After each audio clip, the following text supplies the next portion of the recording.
عطا فرمائے اور اس پر مجھے اور آپ کو عمل کرنے کی توفیق عطا فرمائے۔ آج کا موضوع ہے کھیتی کی زکوٰۃ اور شکر نعمت، کہ جس طرح ہم مال دولت کی سونے چاندی کی زکوٰۃ نکالتے ہیں، اسی طرح اللہ رب العزت نے جو ہمیں زمینی پیداوار سے ہمیں نوازا ہے اس کی زکوٰۃ بھی لازمی ہے، جس کو عشر کہا جاتا ہے۔ تو اللہ رب العزت نے لا ریب اور بیائب کتاب میں ارشاد فرمایا کہ یا ایھا الذین آمنو، اے وہ لوگ جو ایمان لائے ہو، انفقوا من طیبات ما کسبتم، خرچ کرو اس پاکیزہ رزق کو، ما کسبتم جس کو تم نے کسب کیا، کمایا، وَمِمَّا أَخْرَجْنَا لَكُم مِّنَ الْأَرْضِ، اور وہ کسب مما اخرجنا جو تمہیں نکالا، تم نے نکالا، لکم من الارض زمین سے تمہیں رب نے جو رزق عطا فرمایا ہے۔ یہاں پر مما اخرجنا لکم من الارض، کہ اس کو اللہ کی راہ میں خرچ کرو جس کا رزق تمہیں اللہ زمین کے انداز سے عطا فرمایا کرتا ہے۔ زمین سے ہم کتنا رزق کھاتے ہیں، کتنا اللہ رب العزت ہمیں عطا فرماتا ہے، اور جو رب ہمیں عطا فرماتا ہے تو میرا رب یہ بھی فرماتا ہے کہ اس رزق سے جو میں نے تمہیں زمین سے عطا فرمایا، اس میں بھی غریبوں کا، مسکینوں کا، یتیموں کا حق بھی ضرور ہوتا ہے۔ صرف ایسا نہیں کہ اس میں صرف تمہیں ہی حق ہے، نہیں، بلکہ اگر پیداوار تمہاری زیادہ ہے تو 20واں حصہ عشر کا بنتا ہے، تو پھر تم پر لازم ہے اس 20 حصے میں سے ایک حصہ غریبوں کے لیے بھی مختص کرتے جاؤ۔ تو اس بارے میں دو روایتیں ہیں۔ عشر اصل میں 10 کو کہا جاتا ہے، اور جو 20واں حصہ ہے اس میں 20 من ہو تو ایک من جو ہوتا ہے وہ غریبوں کے لیے ہوتا ہے، اگر 20 سیر ہوں تو ایک سیر غریبوں کے لیے ہوتا ہے۔ اس طرح کا ایک نظام شریعت نے ہمیں عطا فرمایا ہے۔ اس کے بارے میں دو روایتیں، ایک یہ کہ 10واں حصہ نکالنا چاہیے یا 20واں حصہ ہی نکالنا چاہیے۔ اب ایسی زمین جس جگہ پر بھی ہو، جس میں کوئی خرچ نہ آیا ہو، اس میں پانی آسمان سے بارش کے ذریعے سے لگتا ہو، تو ہمارا کوئی خرچ نہ آیا ہو، تو وہ جو پیداوار ہوتی ہے اس میں 10واں حصہ جو ہوتا ہے وہ فقیروں کا ہوا کرتا ہے۔ اور جو آج فی زمانہ اگر اس علاقے میں دیکھا جائے یا پاکستان کے اکثر علاقوں میں دیکھا جائے، تو وہاں پر جو کھیتی باڑی ہوتی ہے اس میں اخراجات آتے ہیں، لگتے ہیں، تو یہاں پر 10واں حصہ دینا نہیں بلکہ 20واں حصہ جو ہے اس کو شریعت مقرر کرتی ہے۔ 10ویں حصے کی بات نہیں ہے بلکہ یہاں پر 20ویں حصے کی بات ہے۔ تو اللہ رب العزت نے اس لیے فرمایا کہ وَمِمَّا أَخْرَجْنَا لَكُم مِّنَ الْأَرْضِ، اللہ فرماتا ہے جو کچھ ہم نے تمہیں زمین سے رزق عطا فرمایا ہے، اب تمہارے اوپر یہ لازم ہے اس میں سے بھی صدقہ کرو، اس کا عشر نکالو، تاکہ میں تمہارے رزق کے اندر اور بھی برکتیں عطا فرما دوں۔ تو یہ برکتیں اس انداز سے ہوتی ہے جب ہم صحیح معنوں میں عشر ادا کر رہے ہوتے ہیں۔ بس اوقات یہ بے موسمی بارشیں جو ہوا کرتی ہیں یا سیلاب کے خطرات ہوا کرتے ہیں، تو اصل اس کی وجہ یہی ہے کہ جب ہم زمینی پیداوار سے غریبوں کا حق نہیں نکالتے تو پھر اللہ رب العزت کی ناراضگی کی صورت میں اللہ بے موسمی بارشیں پھر عطا فرما دیتا ہے۔ اس کی وجہ کیا ہوتا ہے؟ ہماری نافرمانیاں اور ہمارا زمینی پیداوار سے صحیح معنوں میں اس کا حق ادا نہ کرنا۔ اسی طرح سے اللہ رب العزت نے دوسری آیت کریمہ میں بھی ارشاد فرمایا کہ جو 7ویں سپارے میں سورۃ الانعام ہے وہاں پر ذکر موجود ہے، اور یہ آیت کریمہ 8ویں سپارے میں اور سورۃ الانعام کا یہ حصہ ہے۔ تو یہاں پر بھی میرے رب نے ارشاد فرمایا کہ کلوا من ثمرہ اذا اثمر، تو جو اللہ تمہیں ثمر پھل عطا فرماتا ہے اس پھلوں میں سے کھاؤ۔ وَآتُوا حَقَّهُ يَوْمَ حَصَادٍ، کہ پھر اس پھلوں کا اس کا حق بھی ادا کرو۔ وَلَا تُسْرِفُوا، حد سے زیادہ فضول خرچی نہ کرو۔ إِنَّهُ لَا يُحِبُّ الْمُسْرِفِينَ، بے شک رب وہ ہے جو حد سے زیادہ فضول خرچی کرنے والوں کو پسند نہیں فرماتا۔ اب یہاں پر إِنَّهُ لَا يُحِبُّ الْمُسْرِفِينَ، مفسرین کرام نے فرمایا کہ 3 اقوال ہیں کہ سارا کا سارا مال جو زمینی پیداوار ہو اس کو اللہ کی راہ میں خرچ کر دینا، گھر والوں کو فقیر بنا دینا، یہ بھی شریعت اجازت اس کی بھی نہیں دیتی۔ ایسا نہیں کہ سارا کا سارا جتنا بھی مال ہو اللہ کی راہ میں اسے خرچ کر دو اور خود بھی فقیر بن جاؤ، گھر والے بھی فقیر بن جاؤ۔ تو مفسرین کرام فرماتے ہیں کہ اللہ رب العزت نے فرمایا وَلَا تُسْرِفُوا، جو حد سے زیادہ اللہ کی راہ میں خرچ کر دے تو میرا رب اسے بھی پسند نہیں فرماتا۔ اور فرمایا کہ دوسری بات یہ بھی ہے کہ جتنا مال ہو سارے کا سارا اپنے ہی استعمال میں لا دے، غریبوں کا حق نہ نکالے، تب بھی میرا رب اس مال کو یا حد سے زیادہ تجاوز کرنے والوں کو میرا رب پھر بھی پسند نہیں فرماتا۔ ساری خیرات کرنے کا حکم بھی نہیں ہے، اور سارا مال جو زمینی ہو اس کو اپنے انڈر میں لے لینا، اپنے پاس رکھ لینا، تو بھی میرا محبوب میرا رب اور مفسرین اسے بھی پسند نہیں فرماتے۔ اور فرمایا کہ تیسری وجہ یہ بھی ہو سکتی ہے کہ مال کا جو سارا حصہ ہے جو اللہ نے اسے عطا فرمایا ایسے کاموں میں خرچ کرنا جس سے شریعت ہمیں منع کرتی ہے، جس سے شریعت ہمیں روکتی ہے، چاہے وہ گناہوں کے کام ہوں چاہے وہ نیکی کے کام ہی کیوں نہ ہو۔ جہاں پر حد سے زیادہ تجاوز کیا جاتا ہو پھر بھی میرا رب فرماتا ہے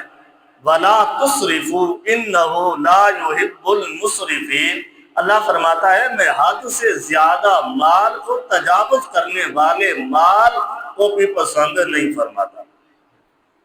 ایک بہت بڑے مفسر گزرے ہیں جن کا نام حضرت مجاہد رحمۃ اللہ علیہ، اس نے کہا کہ اگر کسی کے پاس پہاڑ جتنا سونا ہو اور وہ اس کے حلال رزق سے آیا ہو، ایسا نہیں کہ اس نے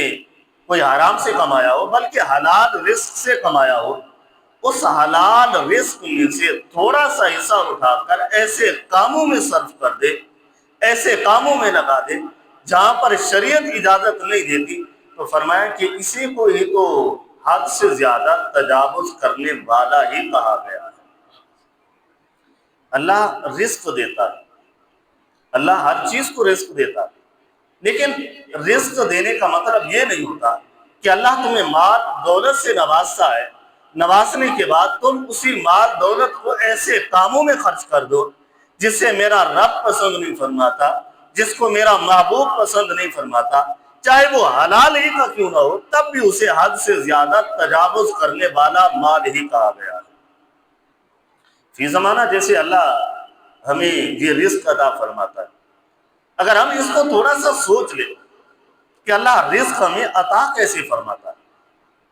ایک کسان ہے، کھیتی اگانے والا شخص ہے، وہ جا کر اس بیج کو زمین پر ڈال کر واپس آتا ہے، اگر میرا رب چاہے تو وہاں سے کچھ بھی نہ نکلے۔ بس اوقات میرا رب یہ نظارہ دکھاتا بھی ہے،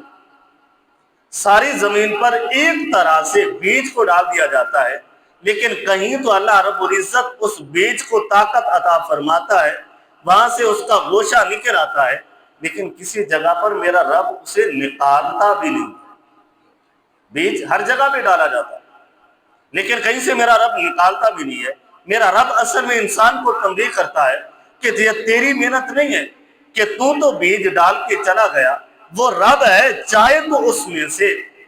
ایک ننھا سا پودا نکلے جو زمین کو پار کر نکلتا ہے، وہ ہمارے رزق کا سبب بن جاتا ہے۔ اگر چاہے تو میرا رب، زمین کتنی بھاری ہے، اس کو ایک دانے کی طاقت دیکھیں، اتنی اس میں طاقت نہیں ہوتی، اتنی قوت نہیں ہوتی کہ وہ زمین کو پار سکے، اس میں کوئی لوہا نہیں لگا ہوا ہوتا۔ یہ میرے رب کی عطا ہے، تو میرا رب ہی تو فرماتا ہے کہ میں تمہیں مما اخرجنا لکم من الارض، جو میں رب ہی ہوں جو تمہیں زمین سے بھی رزق عطا فرماتا ہوں، زمین سے میں تمہیں رزق عطا فرماتا ہوں۔ کیونکہ یہ آج کا جمعہ عشر کے بارے میں ہے، تو اللہ رب العزت نے کس انداز سے انسان کو ایک تنبیہ کر دی۔ اب مفسرین کرام فرماتے ہیں کہ ہر بندے پر جو وہ کام کرتا ہو اس کا علم سیکھنا اس پر لازم ہوا کرتا ہے۔ ایسا نہیں کہ اس کے بارے میں اسے معلومات نہ ہو۔ اگر کوئی کسی شعبے سے بھی منسلک ہے، اس شعبے کا علم کا ہونا اس پر یہ لازمی ہوتا ہے۔ ایسا نہیں کہ اس علم سے وہ عاری نظر آئے، ایسا نہیں، بلکہ ایک ذمہ دار، ایک زمیندار آدمی پر، ایک کھیت اگانے والے شخص پر، ایک کسان پر یہ لازم ہے کہ عشر کے متعلق 5 سوالوں کا اس کے پاس علم ہونا ضروری ہوتا ہے۔ فرمایا کہ پہلا تو یہ ہے کہ کس شخص پر یہ عشر فرض ہوتا ہے، کیا ہر بندے پر فرض ہوتا ہے، اور کتنا فرض ہوتا ہے، یہ تو ہمیں علم اس کا رکھنا ضروری ہوتا ہے۔ کس پیداوار سے ادا کرنا ضروری ہوتا ہے۔ اگر ہمارے پاس زمین ہے، زمین سے ہم کھیتی کرتے ہیں، تو ہمیں جاننا چاہیے، کبھی کھیتی کبھی زمین ہم کسی کو عاریتاً بھی دے دیتے ہیں، تو اگانے والا کوئی اور ہوتا ہے، تو اب وہ عشر جو ہے کس شخص پر لازم ہے، اس کا علم اس کسان کو ہونا ضروری ہے۔ اور دوسرا یہ ہے کہ کس پیداوار سے عشر ادا کرنا ہوگا اور کس پیداوار سے زکوٰۃ دینی ہوگی۔ اسی طرح سے اس کی عشر کی مقدار کتنی ہونی چاہیے، ایک کسان کو اس کا علم ہونا ضروری ہے، اور اسے کب ادا کرنا ہوگا یہ بھی اس کا علم ہونا ضروری ہے، اور وہ عشر دینا کس کو ہے اس کا علم بھی اس کسان کے لیے یہ ضروری ہوا کرتا ہے۔ ایسا نہیں کہ ہم آنکھیں بند کر کے اپنا کام کرتے چلے جائیں، نہیں، بلکہ شریعت ہمیں اب ایک کسان ہے، وہ کوئی بھی زمین سے کچھ بھی پھل وغیرہ یا سبزیاں وغیرہ یا کوئی کھانے کی چیزیں اگاتا ہے، تو اس کا علم اس کے لیے لازمی ہے۔ اگر وہ علم نہیں رکھتا تو کل قیامت والے دن وہ شخص اس موضوع پر بھی وہ سوال جواب دینے کا حق رکھتا ہوگا۔ اس سے میرا رب سوال کرے گا کہ جب تو یہ کام کر رہا تھا تو پھر تو نے کیوں نہیں ان چیزوں کو جانا تھا۔ اور دوسری بات یہ ہے کہ اللہ ہمیں زمین سے کتنا پیداوار عطا فرماتا ہے، اور ہم کتنے گندم کے یا کتنی بیج ہم ڈالتے ہیں، اس ایک بیج میں اللہ ہمیں کتنا اس کا پھل عطا فرماتا ہے یہ ہم بخوبی جانتے ہیں۔ تو جب اتنا پھل میرا رب ہمیں عطا فرماتا ہے تو پھر میرا رب حکم تو یہی دیتا ہے کہ 20واں حصہ جو ہے وہ نکال کر کسی غریب اور مسکین کو دینا بھی تیرے لیے ضروری ہوگا۔ اب اس انداز کو سورۃ سبا جو 22ویں سپارے میں ہے، تو اس میں اللہ رب العزت نے ایک قوم کا ذکر فرمایا جس کو عرب کے علاقے یمن کے پاس ایک علاقہ تھا جس کو ملک سبا کہا جاتا ہے، یمن کا ایک علاقہ تھا۔ اور حضرت سلیمان علیہ السلام کا بھی ایک واقعہ، تخت بلقیس والا واقعہ بھی اسی ملک سبا سے ملتا ہے۔ تو حضرت وہب بن منبہ رضی اللہ تعالیٰ عنہ فرماتے ہیں کہ اللہ رب العزت نے ملک سبا میں تقریباً 12 یا 13 انبیاء کرام کو اس سر زمین پر مبعوث فرمایا تھا۔ اللہ رب العزت نے 13 نبیوں کو یہاں پر مبعوث فرمایا تھا۔ وہ کیا کرتے تھے؟ ان کو تبلیغ کرتے تھے، اور ان کا کام کیا تھا؟ قرآن میں ان کے کام کو بتایا گیا کہ اللہ رب العزت نے ان کی زمین کو بڑا زرخیز بنایا ہوا تھا، بڑی زرخیزیاں عطا فرمائی تھی۔ اور یہاں تک کہ حضرت قتادہ رضی اللہ تعالیٰ عنہ فرماتے ہیں کہ اگر کوئی عورت، ان کے باغات اتنا ہوا کرتے تھے اگر ایک عورت خالی ٹوکرا لے کر چلتی، کوئی چیز توڑتی نہیں، صرف باغات سے گزر جایا کرتی تھی، تو تھوڑی دیر جایا کرتی تھی، ان کا ٹوکرا ان کے پھلوں سے بھر جایا کرتا تھا۔ اتنا اللہ رب العزت نے ان کی زمینوں کو زرخیزی عطا فرمائی تھی، اور اس سر زمین پر کوئی ایسا موذی جانور نہیں تھا، جیسے کٹمل ہو گئے یا یہ سانپ وغیرہ ہو گئے، مچھر وغیرہ ہو گئے۔ تو ایسی سر زمین تھی،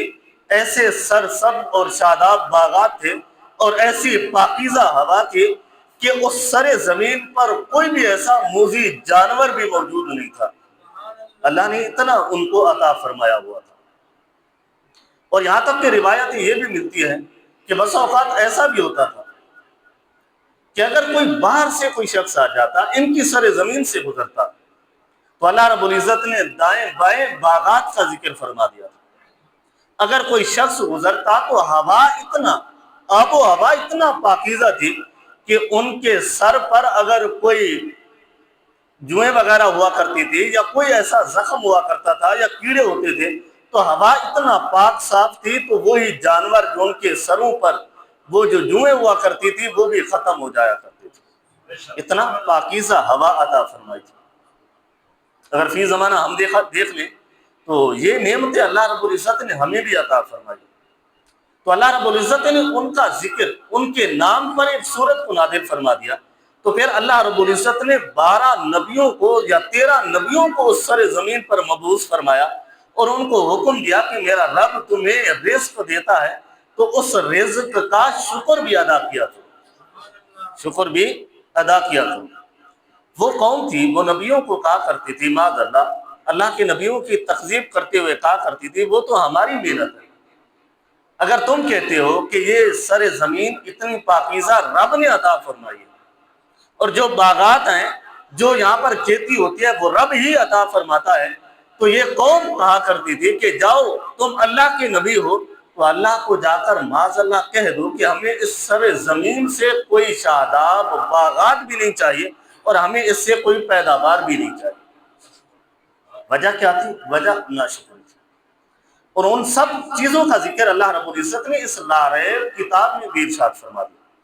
اور اللہ رب العزت نے جنتان عن یمین و شمال، کہ اللہ رب العزت نے ان کے علاقے کو ایک جنت سے تشبیہ دی کہ ان کے دائیں طرف بھی اللہ نے باغات تھے، اور بائیں طرف بھی اللہ نے زمین کو سرساب اور شاداب بنا کے رکھا تھا، اور ہر طرف جدھر بھی نظر دوڑاؤ گے تمہیں باغات ہی نظر آیا کرتے تھے۔ اللہ نے اس زمین کو ایک جنت کے مثال کے طور پر بیان فرما دیا۔ جب اس قوم نے ناشکریاں کی تو فَأَعْرَضُوا فَأَرْسَلْنَا عَلَيْهِمْ، تو اس قوم نے جب اللہ کے نبیوں کو، جن کی تعداد کم از کم یا 12 یا 13 ہے، تو فَأَعْرَضُوا، تو قرآن فرماتا ہے فَأَرْسَلْنَا عَلَيْهِمْ، جب ان لوگوں نے اللہ کے نبیوں کو جھٹلایا تو پھر اللہ نے بارش کی صورت میں ان پر عذاب کو نازل فرما دیا تھا۔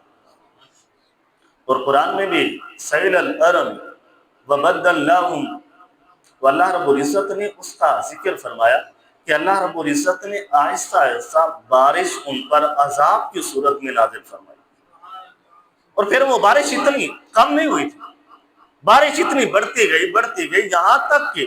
اس بارش نے، اللہ نے اس بارش سے سیلاب کو پیدا فرما دیا تھا۔ وہ بارش تھی اور بارش نے سیلاب کی صورت اختیار کر لی، اور فرمایا وَبَدَّلْنَاهُمْ بِجَنَّتَيْهِ جنتین، تو یہاں پر میرے رب نے فرمایا کہ جس سر زمین کو ہم نے جنت بنایا تھا، پھر اسی سر زمین کو جنت کے انداز سے بدل کر، پھر جو وہ پانی تھا وہ سیلاب والا تھا، پھر جو اللہ نے ان سر زمین سے جو پیداوار اگائی تھی، پہلے تو میٹھے پھل ہوا کرتے تھے، پھر ایسے پھل پیدا کیے اللہ رب العزت نے جو اتنے کڑوے ہوا کرتے تھے کسی کو کھانا بھی برداشت نہیں ہوا کرتا تھا۔ اللہ رب العزت نے وہاں پر اُکُلٍ خَمْطٍ وَأَصْلٍ وَشَيْءٍ مِّن صَدْرٍ قَلِيلٍ، اللہ رب العزت نے ان چیزوں کا ذکر فرما دیا کہ ہم نے پھر ان میٹھے پھلوں کی جگہ کڑوے پھلوں کو پیدا کر دیا،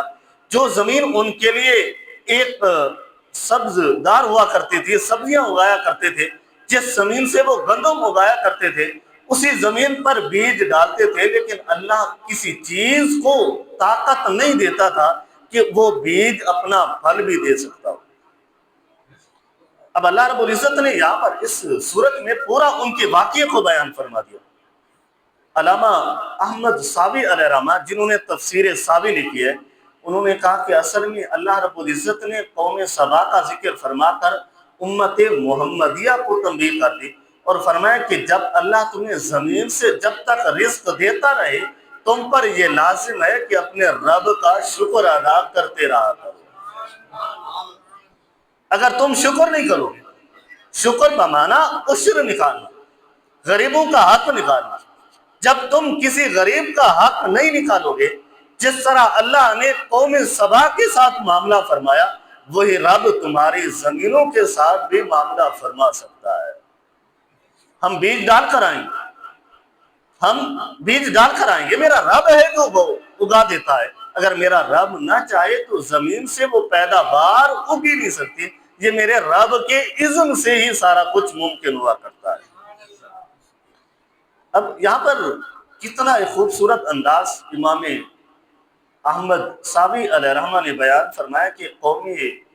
سبا نے شکر نہیں کیا، اللہ نے زمین کی کیفیتوں کو بدل دیا۔ وہ اللہ کے نبیوں پر اعتراض کیا کرتے تھے، ان کو جھٹلایا کرتے تھے۔ آج ہم بھی تو جو میرے نبی نے ارشاد فرمایا ہے، آج ہم بھی تو اسی طرح سے کرتے جا رہے ہیں۔ آج ہم بھی زکوٰۃ نہیں نکالتے، آج ہم بھی زمین کا عشر نہیں نکالتے، آج ہم بھی اس کو معاذ اللہ اپنے اوپر ایک بوجھ سمجھتے ہیں، حالانکہ کبھی یہ تو نہیں دیکھا کہ اللہ عطا فرما رہا ہے تو ہم پر اللہ نے زکوٰۃ یا عشر کو لازمی قرار دیا ہے۔ اگر اللہ ہمیں نہ عطا فرماتا تو ہم زکوٰۃ دینے کے اہل ہی نہ ہوتے، ہم عشر دینے کے اہل ہی نہ ہوتے۔ تو رب جب ہم پر اپنی نوازشیں بھیجتا ہے، اپنا کرم ہم پر نازل فرماتا ہے، تو پھر ہم پر بھی لازم ہے کہ ہم بھی اللہ کے بندوں پر اپنے اس کرم کے انداز کو پھیلا کر رکھ دیا کریں۔ اور عشر کے متعلق چند باتیں ہیں کہ عشر جو ہے وہ لازمی نہیں، آپ اس کی جنس سے ہی ادا کریں۔ اگر گندم ہے تو عشر گندم ہی دینا ہے، اگر چاول ہے تو عشر چاول ہی نہیں دینا ہے، نہیں بلکہ ان کی قیمت بھی ہم ادا کر سکتے ہیں۔ اور اسی طرح سے عشر صرف کھانے والی چیزوں پر نہیں، بلکہ جو چیز بھی ہم اگائیں گے، چاہے وہ سبزی ہو، چاہے وہ پھل ہو، چاہے وہ گندم ہو، چاہے وہ چاول ہو، جو کچھ بھی اگائیں گے ہر چیز پر اسی کے حساب سے ہمارے اوپر جو ہے وہ عشر لازم ہوا کرتا ہے۔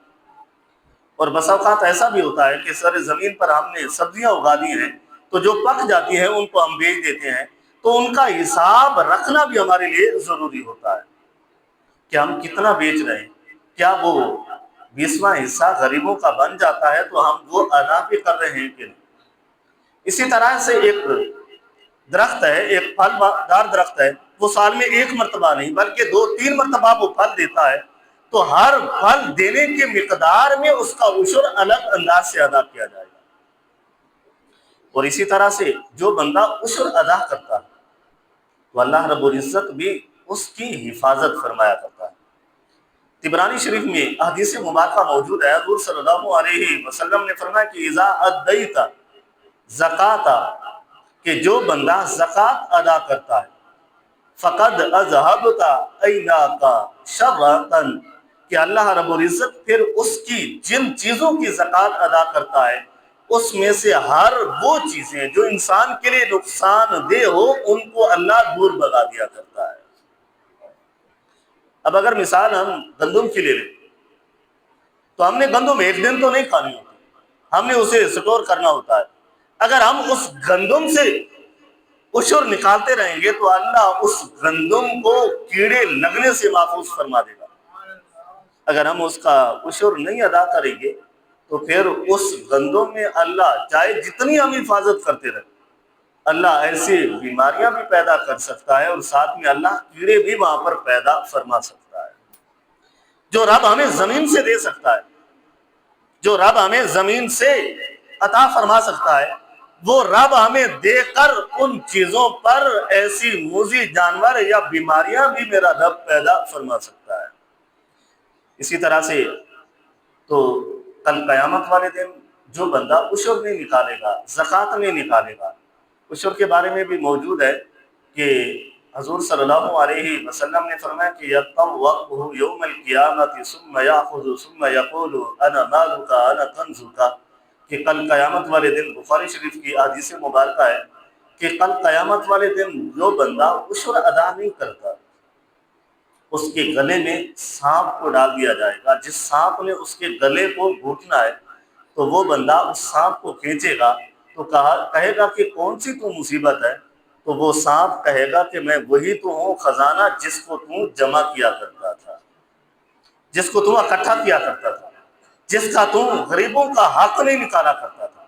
اگر تو حق نکالتا رہتا تو میں یہ سانپ کی صورت میں تمہارے لیے عذاب نہ ہوتا بلکہ تمہارے لیے اجر و ثواب ہوتا۔ جب تو نے اس کا حق نہیں ادا کیا تھا، آج وہی تیرا مال ہوں، وہی خزانہ ہوں جس کو تو جمع کیا کرتا تھا۔ اور دوسری حدیث مبارکہ میں جو بخاری شریف میں موجود ہے، فرمایا کہ حضور صلی اللہ علیہ وسلم نے فرمایا لا یقبل الصلاۃ بغیر طہور، کہ جس طرح اللہ بغیر وضو کے نماز کو قبول نہیں فرماتا۔ اگر ہمارے اوپر غسل فرض ہو یا وضو فرض ہو، لازم چیزیں ہوں، تو ہم بغیر وضو کیے نماز پڑھیں گے تو اللہ قبول نہیں فرمائے گا۔ تو فرمایا وَلَا صَدَقَةَ مِنْ عَوْدٍ، اسی طرح سے جو بندہ عشر اور زکوٰۃ ادا نہیں کرتا، ایسے صدقہ نکالتا رہتا ہے تو اللہ خالی اس صدقے کو بھی قبول نہیں فرمایا کرتا۔ صدقے کے لیے یہ لازم ہے، جو چیزیں ہمارے اوپر لازم ہیں عشر کے لحاظ سے یا زکوٰۃ کے لحاظ سے، ان کو نکالنا پہلے، پھر ہم کسی غریب کو 10 روپے صدقہ دیتے رہیں یا ہم کسی رہنے والے ہمسائے کو یا اپنے عزیز و اقارب کو کچھ صدقہ کے طور پر کچھ دیتے رہیں، تو اللہ رب العزت وہ صدقہ قبول نہیں فرماتا جب تک ہم حقیقی حق غریبوں کو نہیں دیا کرتے۔ تو آج کا یہ موضوع تھا عشر کے بارے میں۔